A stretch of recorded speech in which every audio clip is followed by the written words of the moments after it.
आप सभी भक्तों को विवाह पंचमी पर्व की हार्दिक शुभकामनाएं। आज के इस वीडियो में आप सभी श्रवण करेंगे विवाह पंचमी की व्रत कथा। विवाह पंचमी का पर्व हर साल मार्गशीर्ष महीने के शुक्ला पक्ष के 5वें दिन को मनाया जाता है। विवाह पंचमी के दिन प्रभु श्री राम और सीता माता की पूजा करने से पति पत्नी के रिश्ते में मधुरता आती है। इसके साथ ही वैवाहिक जीवन की समस्याएं का नाश हो जाता है। यह दिन हिंदू धर्म में खास महत्व रखता है। ऐसे में भक्तों को खुशी और भक्ति के साथ इस पावन पर्व को मनाना चाहिए, जिससे वैवाहिक जीवन से जुड़ी हर समस्या दूर हो जाती है। इस साल विवाह पंचमी का व्रत 6 दिसंबर को मनाया जाएगा। पंचमी तिथि की शुरुआत 5 दिसंबर को दोपहर 12:49 पर शुरू होगी। वही इसका समापन अगले दिन यानी 6 दिसंबर को दोपहर 12:07 पर होगा। पंचांग को देखते हुए 6 दिसंबर को विवाह पंचमी का पर्व मनाया जाएगा। विवाह पंचमी के व्रत करने से और इस कथा को श्रवण करने से दाम्पत्य जीवन सुखी और सफल होता है। इस व्रत के रखने से पति पत्नी का संबंध और भी मजबूत होते हैं। यह व्रत प्रेम, भक्ति और समर्पण को बढ़ाता है। इस व्रत का पालन करने से जीवन में समृद्धि और खुशहाली आती है। इस व्रत को रखने से परिवार में खुशहाली आती है और माता सीता और प्रभु राम की कृपा से हर मनोकामना पूर्ण हो जाती है। इसलिए आज के दिन व्रत रखने वाले भक्तों को इस कथा का श्रवण बड़े ही श्रद्धा और प्रसन्नचित मन से अवश्य करना चाहिए। और जो भक्त व्रत नहीं भी रखते वो भी श्रद्धा भक्ति के साथ इस कथा को श्रवण करने मात्र से ही अवश्य ही माता सीता और प्रभु राम की कृपा बरसती है। इसलिए आप सभी भक्तों को इस कथा का श्रवण एक बार अवश्य करना चाहिए। तो आइए श्रवण करते हैं विवाह पंचमी व्रत की पावन कथा। राम राजा दशरथ के घर पैदा हुए थे और सीता राजा जनक की पुत्री थी। मान्यता है कि सीता का जन्म धरती से हुआ था। राजा जनक हल चला रहे थे। उस समय उन्हें एक नन्ही सी बच्ची मिली थी, जिसका नाम उन्होंने सीता रखा था। सीता जी को जनक नंदिनी के नाम से भी पुकारा जाता है। एक बार सीता ने शिव जी का धनुष उठा लिया था, जिसे परशुराम के अतिरिक्त और कोई नहीं उठा पाता था। राजा जनक ने यह निर्णय लिया कि जो भी शिव का धनुष उठा पाएगा, सीता का विवाह उसी से होगा। सीता के स्वयंवर की घोषणाएं कर दी गई। स्वयंवर में भगवान राम और लक्ष्मण ने भी प्रतिभाग किया। वहां पर कई और राजकुमार भी आए हुए थे, पर कोई भी शिव जी के धनुष को उठा नहीं सका। राजा जनक हताश हो गए और उन्होंने कहा कि क्या कोई भी मेरी पुत्री की योग नहीं है। तब महर्षि वशिष्ठ ने भगवान राम को शिव जी के धनुष की पर्यंचा चढ़ाने को कहा। गुरु की आज्ञा का पालन करते हुए भगवान राम शिव जी की धनुष की पर्यंचा चढ़ाने लगे और धनुष टूट गया। इस प्रकार सीता जी का विवाह राम से हुआ। भारतीय समाज में राम और सीता को आदर्श दाम्पत्य पति पत्नी का उदाहरण समझा जाता है। राम सीता का जीवन प्रेम, आदर्श, समर्पण और मूल्यों को प्रदर्शित करता है। प्रेम से बोलिए सियावर रामचंद्र की जय। माता सीता का 12 वर्ष का नियम था कि वे एक कथा भगवान राम को सुनाती थी। लेकिन एक बार राम जी को किसी कारण बाहर जाना पड़ा। इस पर माता ने कहा, अगर आप चले गए तो मैं कहानी किसे सुनाऊंगी। भगवान ने कहा कि आप कुएं के पाल पर जाकर बैठ जाना और वहाँ जो औरतें पानी भरने आएगी उन्हें अपनी कहानी सुना देना।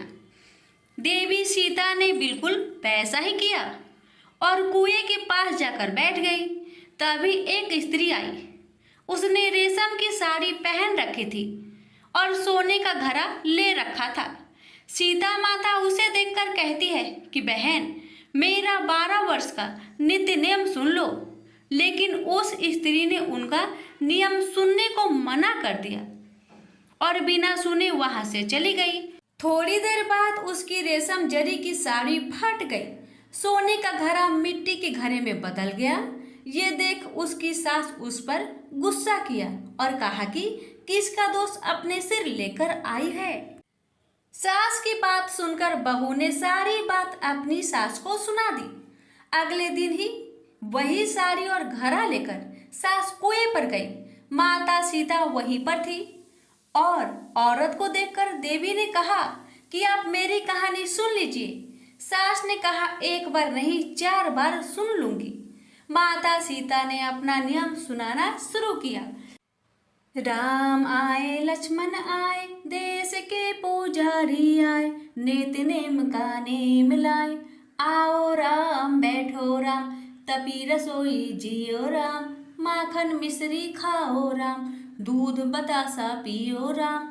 सूत के पलका मोठो राम, साल दुसाला पोठो राम। साल दुसाला ओढ़ो राम, जब बोलू जब राम ही राम। राम सवारे सबके काम, खाली घर भंडार भरेंगे। सबका बेड़ा पार करेंगे, श्री राम जय जय राम। तब सास ने कहा कि बहन, आपकी कहानी तो बहुत अच्छी है। ऐसा कहकर वे अपने घर की ओर चली गई।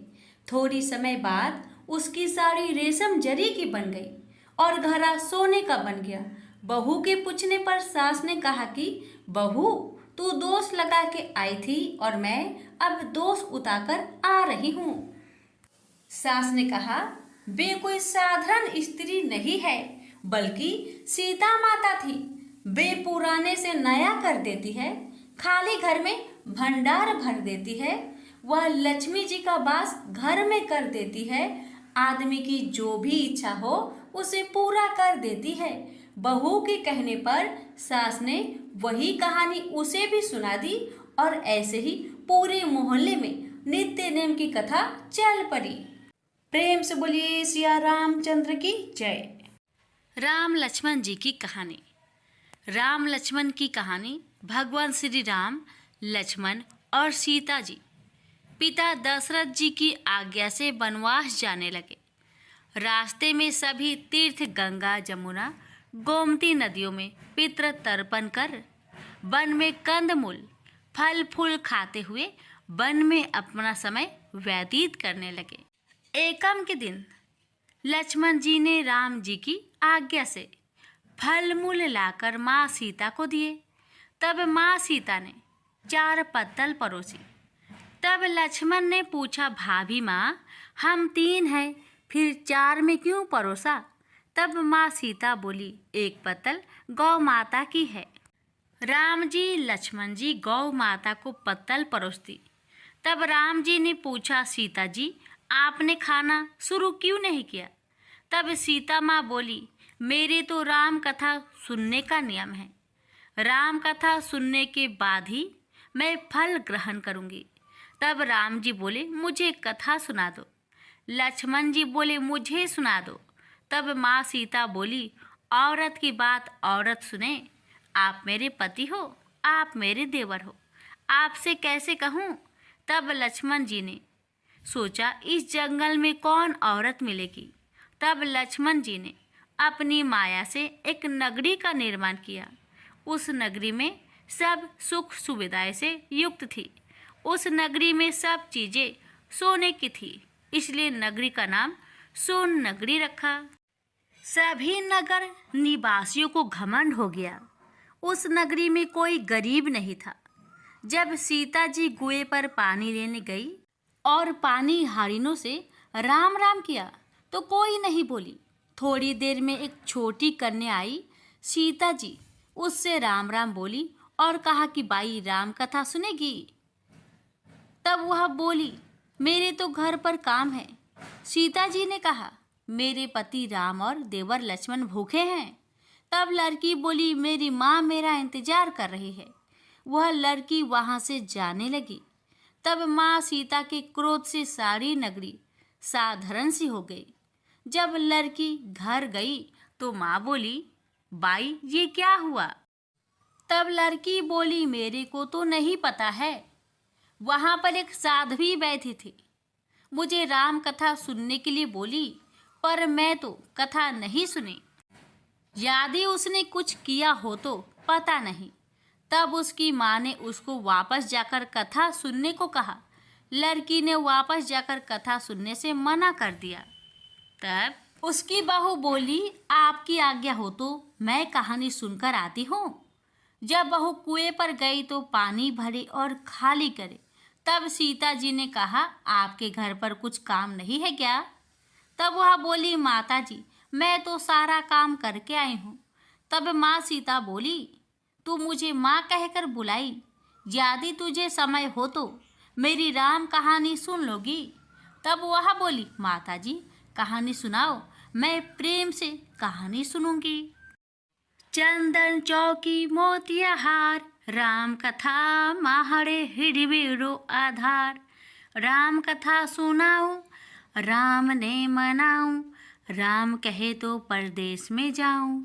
सीता जी ने कहा, हे भाई, तूने मेरी मृत्यु लोक में मदद करी, भगवान तेरी स्वर्ग लोक में रक्षा करेंगे। सीता जी ने राम कथा सुनाई। बाई ने कथा सुनी। आओ राम, बैठो राम, जल भर झाड़ी लाई राम। केलाड़ी दातून लाई राम, ठंडा जल भर लाई राम। संपाडो पदरावो राम, जकलैया टोपी ललाई राम। करा किलंगी लाई राम, स्वर्ण सिंहासन लाई राम। तापर आप बिराजो राम, झालड़ टिकारा लाई राम। शंख ध्वनि गरनाऊ राम, हिडिबे हीरा शोभे राम। निरखता मन मोहे राम, चरण शरण में आई राम। शरण आपरी ले लइयो राम, माखन मिश्री लाई राम। माखन मिश्री आरोगो राम, दूध भर कटोरी लाई राम। मेवा चिरंजी परोसू राम, खाती मीठी चाखा राम। चरखो फरखो आरोगो राम, रूच रूच भोग लगाऊं राम। जो भावे सो ले लो राम, जल भर झाड़ी लाई राम। अभी आचमन कर लो राम, रे श्याम गमछा लायो राम। हाथ मुँह पोछ लियो राम, पुष्पासु सेज बिछाऊ राम। अंतरिया छिड़काऊ राम, हिगलू डोलिया डलाऊ राम। सीता जी चरण दबावे राम, सुख भर सेज ओढ़ो राम। हजार पंखा ढोलू राम, थामे राम महामे राम। रोम रोम में राम ही राम, घट घट माया विराजो राम।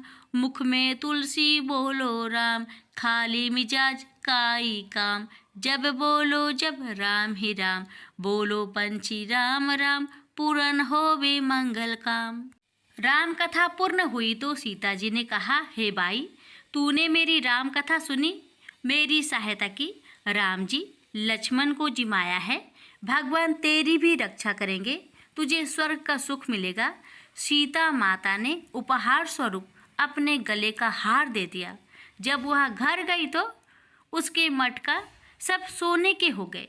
सासू जी ने कहा, ये सब तू कहाँ से लाई?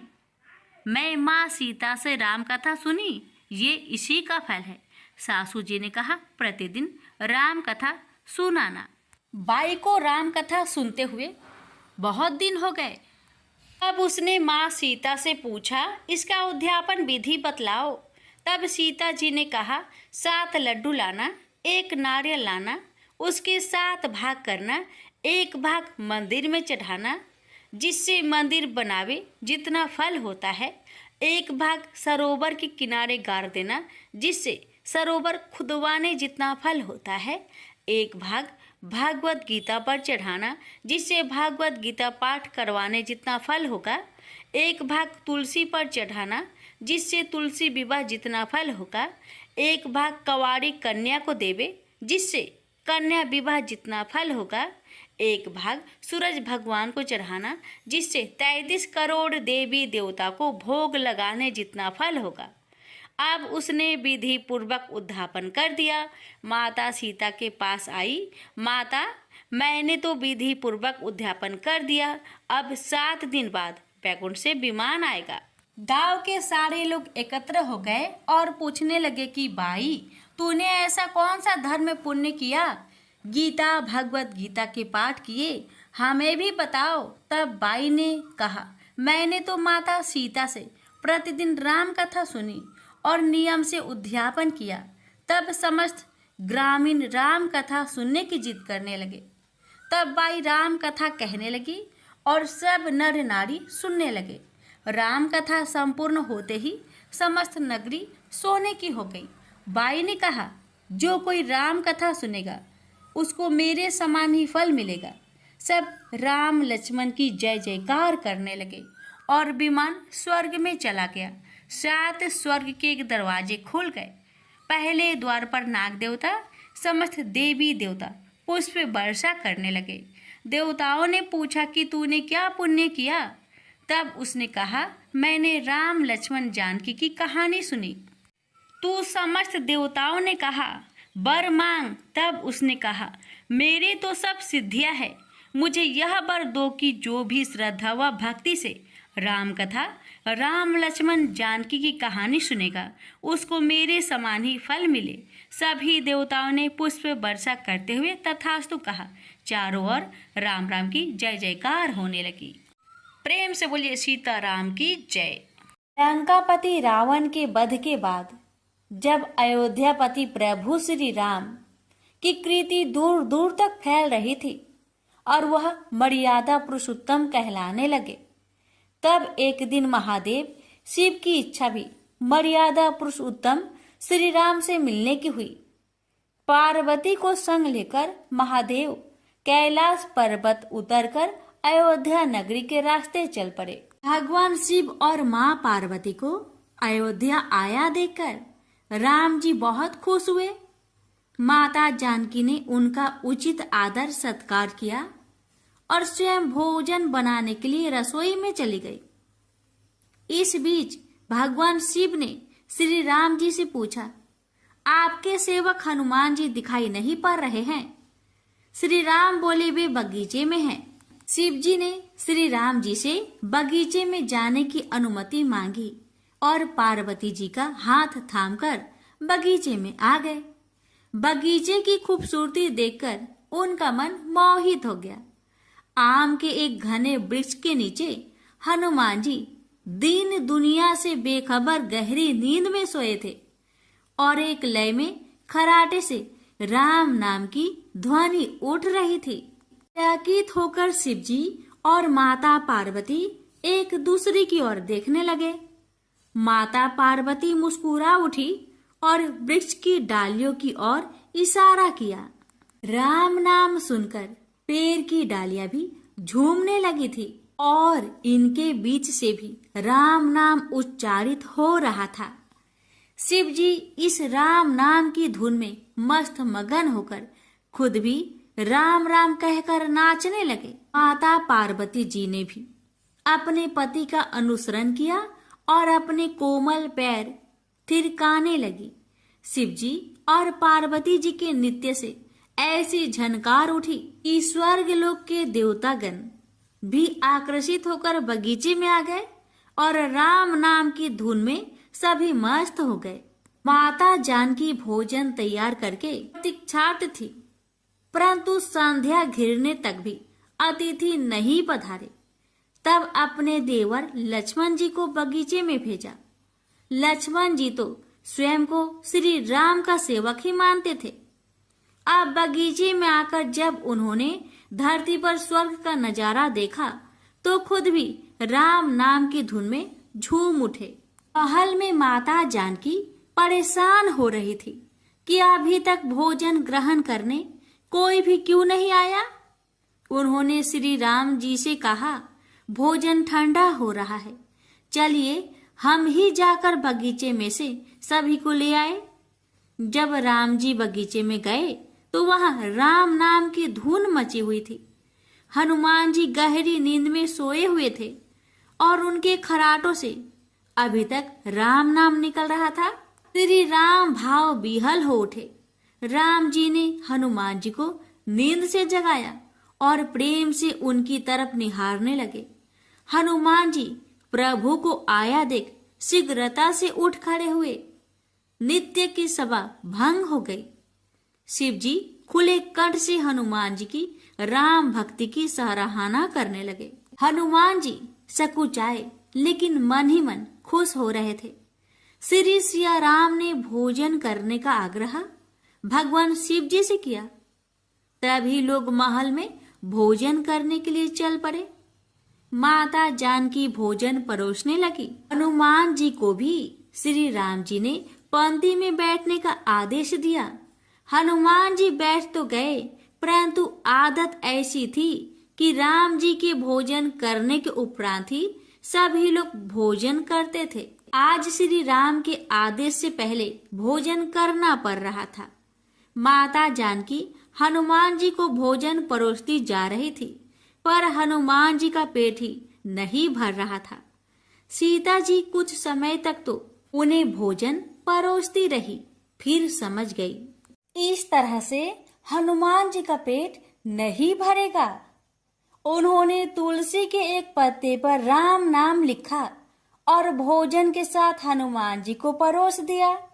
तुलसी पत्र खाते ही हनुमान जी को संतुष्टि मिली और वह भोजन खाकर उठ खड़े हुए। भगवान शिव शंकर ने प्रसन्न होकर हनुमान जी को आशीर्वाद दिया कि आपकी राम भक्ति युगों युगों तक याद की जाएगी और आप संकट मोचन कहलाएंगे। प्रेम से बोलिए सिया रामचंद्र की जय। हर हर महादेव। माता पार्वती की जय। हनुमान जी की जय। राम अवतार के कारण और कथा। श्री राम की पावन चैत्र कथा की महिमा ऐसी है कि इसे कहने और सुनने से जिस आत्मिक सुख की अनुभूति होती है वह अवर्णनीय है। साधु परंपरा में राम कथा का श्रवण नित्य नियम माना जाता है और राम का नाम भारत भूमि पर प्रतिदिन करोड़ों कंठों से निकलता है। औपचारिक व्यवहार में भारत में राम राम का पारस्परिक आदान प्रदान यहाँ की संस्कृति का अभिन्न अंग है। सदैव स्मरणीय राम की इस परम पवित्र कथा को युगों युगों से कहा सुना जा रहा है। श्री राम का चरित्र मानव के उस उज्जवल पक्ष का प्रतीक है जहाँ उदारता, पितृ भक्ति, मातृ भक्ति, भ्रातृ प्रेम, प्रजा प्रेम और मर्यादा के साथ कुल के वचन के पालन का भव्य मिश्रण है। इस धारा पर यदि भगवान भी अवतरित होते हैं तो उन्हें भी मानव जीवन की उन समस्याओं और परंपराओं का निर्वाह करना ही पड़ता है, क्योंकि उनके अवतार का उद्देश्य होता है मानव से महामानव बनने का उदाहरण पेश करना। राम यही करते हैं। आदि कवि वाल्मीकि ने श्री राम के जन्म से पहले ही राम कथा की रचना कर दी थी, जिसका नाम उन्होंने दशानन चरित्र रखा था। यह कथा सत्य की असत्य पर और धर्म की अधर्म पर विजय पर आधारित थी। यह एक महानायक राम और खलनायक रावण के बीच युद्ध, धर्म युद्ध की कथा थी, जिसके नायक अयोध्या के राजकुमार राम थे। राम के चरित्र का जो वर्णन आदि कवि ने किया वह इतना भव्य था कि वे स्वयं श्री हरि से प्रार्थना करने लगे थे कि हे प्रभु, उस चरित्र को धरातल पर उतारने, उनकी कल्पना को साकार करने और समस्त संसार को सुखी करने के लिए मनुज रूप में अवतरित हो। भगवान नारायण श्री हरि अपने परम भक्त की इच्छा को कैसे टाल सकते थे। राम कथा को श्लोकबद्ध करने का श्रेय सर्वप्रथम आदि कवि वाल्मीकि को ही दिया जाता है। गोस्वामी तुलसीदास 16वीं शताब्दी में जन्मे ऐसे परम भक्त हुए हैं जिन्होंने राम कथा का सुंदर मनोहारी छंदबद्ध वर्णन करके संसार को ऐसा पावन ग्रंथ दिया जो आज भारतीय संस्कृति का अभिन्न अंग है।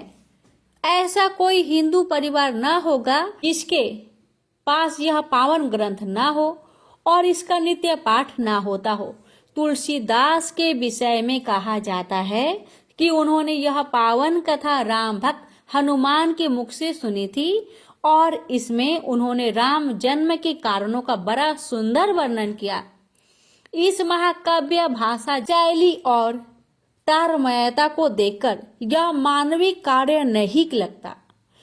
इससे यह पुष्टि होती है कि श्री राम की प्रेरणा और हनुमान की कृपा से ही तुलसीदास ऐसी लयबद्ध, अर्थपूर्ण और सागर गर्भित रामचरितमानस की भव्य रचना कर पाए। हिंदी काव्य और व्याकरण की ऐसी कौन सी शोभा है जो इस ग्रंथ में विद्यमान नहीं है। राम कथा का सर्वप्रथम वर्णन ब्रह्मा जी ने गौरूपी पृथ्वी से किया, जहाँ देवऋषि नारद जी उपस्थित थे। नारद के द्वारा यह कथा विभिन्न संतों से कही गई। मुनि अगस्त्य ने भी इस पावन कथा का प्रचार प्रसार बड़े ही भक्ति भाव से किया। तुलसीदास जी ने सभी की वंदना करते हुए राम कथा को रामचरितमानस के द्वारा भव्यता प्रदान की। भगवान श्री हरि जग जननी माता लक्ष्मी के साथ क्षीर सागर में नित्य निवास करते थे। ब्रह्मा रूप में सृष्टि का सृजन, विष्णु रूप में उसका पालन और शिव रूप में संहार अर्थात संतुलन करते थे। जब जब धरा पर दुष्ट शक्तियों का प्रभाव बढ़ गया है और धर्म का ह्रास होता है, तब तब श्री हरि भिन्न भिन्न रूप धरकर अवतरित होते हैं। श्री हरि का पहला अवतार मत्स्य अवतार था। महाप्रलय के समय सृष्टि को बचाने के लिए श्री हरि ने मत्स्य अवतार लिया और हयग्रीव नाम के राक्षस को मारकर वेदों की रक्षा की। राक्षस हयग्रीव महाप्रलय के समय ब्रह्मा जी के मुख से निकले वेदों को निकलकर भाग गया। महाप्रलय के समय सभी सृष्टि अंशों को सुरक्षित कर मत्स्य रूपी श्री हरि ने सृष्टि की पूर्ण रचना की। नरसिंह पुराण के अनुसार उनका दूसरा अवतार कूर्म अवतार है। कहते हैं कि एक बार इंद्र को क्रोधी महामुनि दुर्वासा ने परिजात पुष्पों का दिव्य हार उपहार में दिया था। इंद्र ने उसे तुच्छ जानकर उसे फेंक दिया। अपने उपहार का ऐसा अपमान देखकर क्रोधी दुर्वासा ने इंद्र को श्राप दे दिया कि तेरा वैभव नष्ट हो जाएगा। श्राप के अनुसार लक्ष्मी जी रसातल में चली गई और देवताओं की शक्ति छीन हो गई। इससे दुखी होकर देवता श्री हरि के पास गए और अपनी व्यथा सुनाई। इधर असुरों ने देवताओं की शक्ति छीन होते देख अमरावती पर अधिकार कर लिया। श्री हरि ने तब समुद्र मंथन की राय दी, जिससे लक्ष्मी और अमृत को प्राप्त करने की बात कही गई। समुद्र मंथन में मंदराचल पर्वत की मथनी बनाई गई और उसे पीठ पर धारण करने के लिए जगत कल्याण हेतु श्री हरि ने कच्छप अर्थात कूर्म अवतार लिया। भगवान श्री हरि का तीसरा अवतार वराह अवतार है। कश्यप ऋषि की पत्नी इति के गर्भ से हिरण्याक्ष और हिरण्यकश्यपु नाम के दो महाबलवान दैत्य उत्पन्न हुए, जिन्होंने पारवंध बस श्री हरि से घोर शत्रुता ठान ली। पारवंध की कथा इस प्रकार है कि भगवान शिव के जय विजय नाम के दो द्वारपाल थे। एक बार शिव के दर्शन हेतु सनकादि मुनि कैलाश पर पधारे, जो जय विजय ने उन्हें वहां से प्रवेश करने से रोक दिया। सनकादिक मुनि ने क्रोधित होकर श्राप दिया कि वे दोनों अगले 3 जन्मों के लिए घोर राक्षस के रूप में जन्म लेंगे और संसार को कष्ट देकर प्रभु 2 ही बनेंगे। इसी श्राप के कारण जय विजय का पहला जन्म हिरण्याक्ष और हिरण्यकश्यपु के रूप में हुआ। हिरण्याक्ष का वध करने के लिए प्रभु ने वराह अवतार लिया। और हिरण्यकशिपु के वध के हेतु नरसिंह अवतार लिया। अपने परम भक्त प्रहलाद के भक्ति और यश को चिरतार्थी रखने हेतु श्री हरि ने नरसिंह के रूप में अवतार लिया। श्री हरि के 5वें अवतार के रूप में वे 52वें वामन के रूप में अवतरित हुए। 12वें आदित्य अर्थात अदिति देव माता के पुत्र के रूप में भगवान श्री हरि का अवतार भी जगत कल्याण के लिए ही हुआ। परम भक्त प्रहलाद का पुत्र असुरराज बलि ने अपनी उदारता, दानशीलता और तप से तीनों लोकों को जीतकर असुरी साम्राज्य का विस्तार कर लिया था। और असुरों की तो प्रवृत्ति ही मानवता को त्रास देने वाली होती है। अतः धरा पाप के बोझ से पीड़ित हो उठी थी। तब श्री हरि ने वामन अवतार लेकर राजा बलि से 3 पग भूमि दान करने का संकल्प लिया। 2 पग में पृथ्वी और आकाश लेकर तीसरा पग वामन रूपी श्री हरि ने राजा बलि के शरीर पर रखा और उन्हें पाताल लोक भेज दिया। इस प्रकार श्री हरि ने बलि का प्रभाव छीनकर देवता व मानव जाति का कल्याण किया और दानवीर राजा बलि को सूतल लोक प्रदान किया। श्री विष्णु का 6वां अवतार महर्षि परशुराम के रूप में परम विद्वान ब्राह्मण श्रेष्ठ मुनि जमदग्नि की पत्नी रेणुका के गर्भ से उत्पन्न हुआ।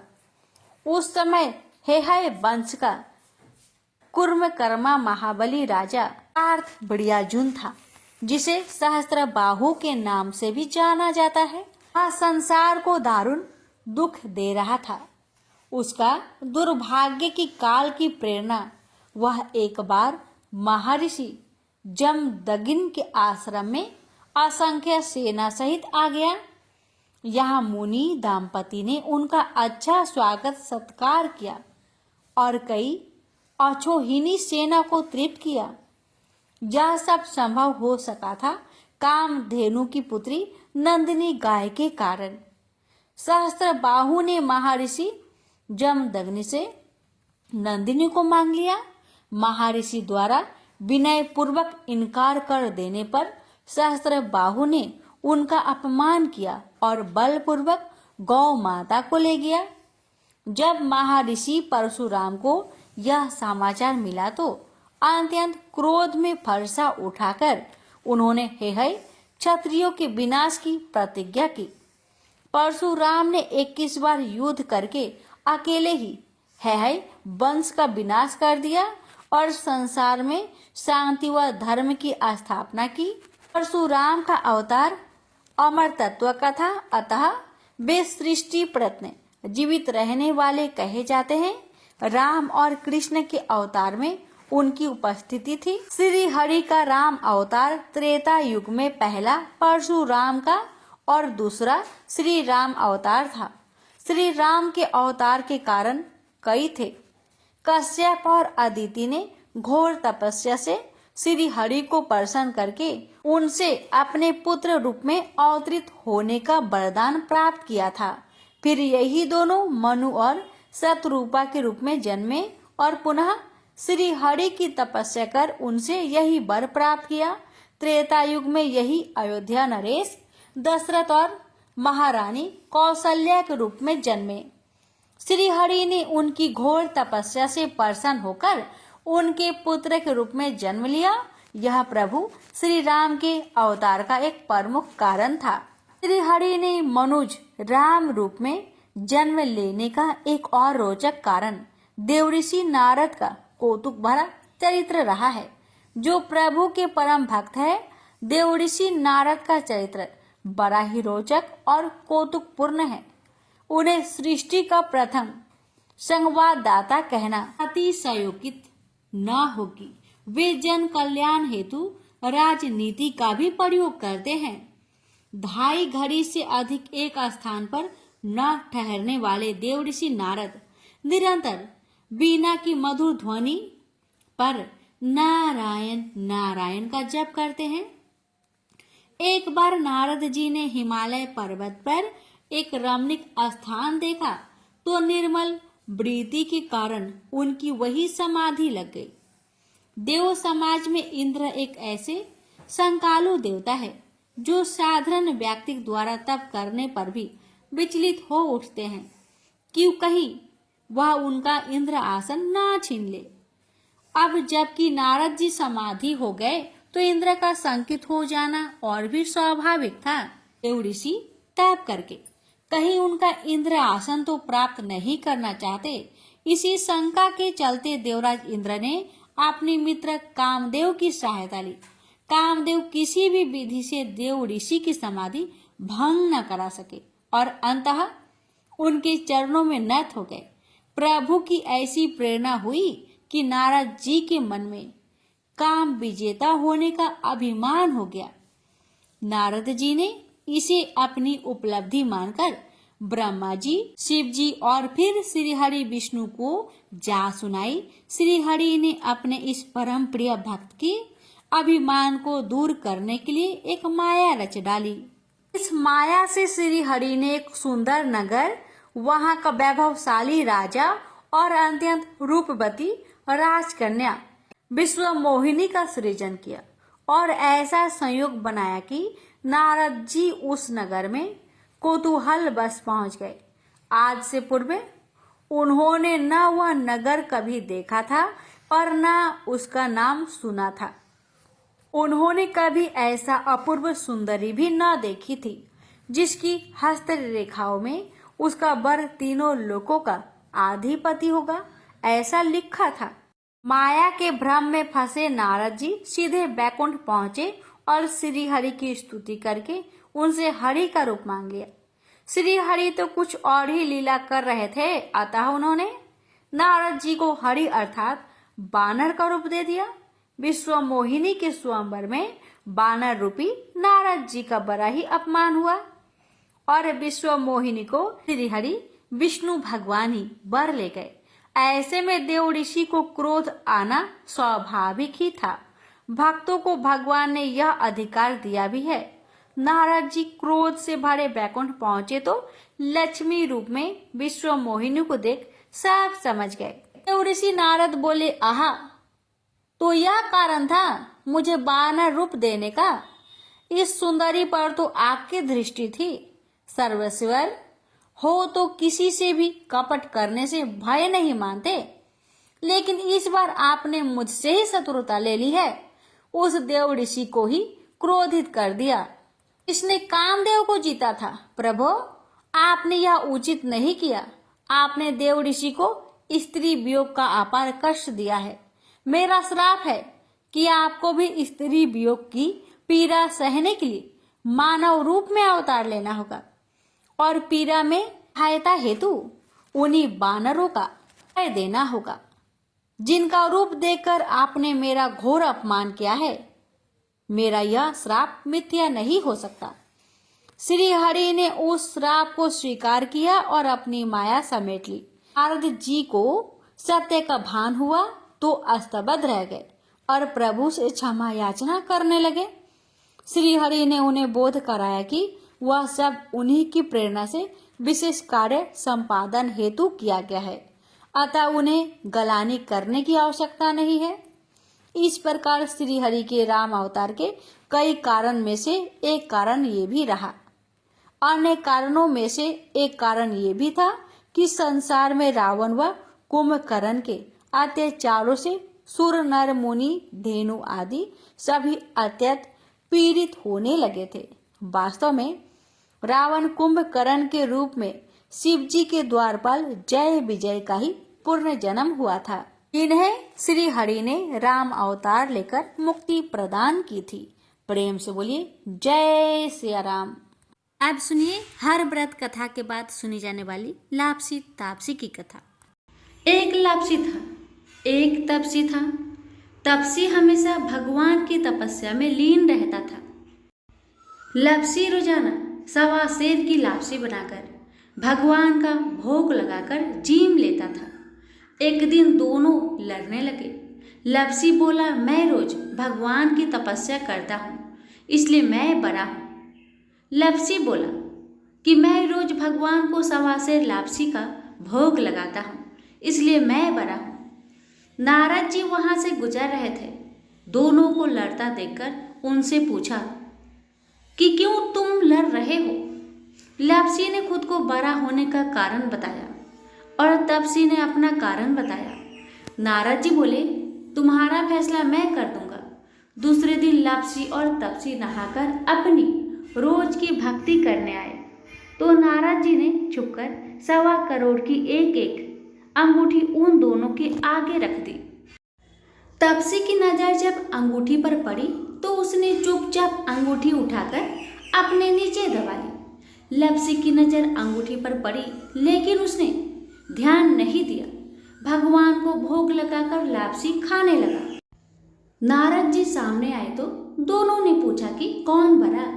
तो नारद जी ने तपसी को खड़ा होने को कहा। वो खड़ा हुआ तो उसके नीचे दबी अंगूठी दिखाई पड़ी। नारद जी ने तपसी से कहा, तपस्या करने के बाद भी तुम्हारी चोरी करने की आदत नहीं गई, इसलिए लाप्सी बरा है और तुम्हें तुम्हारी तपस्या का कोई भी फल नहीं मिलेगा। तपसी शर्मिंदा होकर माफी मांगने लगा। उसने नारद जी से पूछा, मुझे मेरी तपस्या का फल कैसे मिलेगा। नारद जी ने कहा, यदि कोई गाय और कुत्ते की रोटी नहीं बनाएगा तो फल तुझे मिलेगा। यदि कोई ब्राह्मण को भोजन करवाकर दक्षिणा नहीं देगा तो फल तुझे मिलेगा। यदि कोई साड़ी के साथ ब्लाउज नहीं देगा तो फल तुझे मिलेगा। यदि कोई दिए से दिया जलाएगा तो फल तुझे मिलेगा।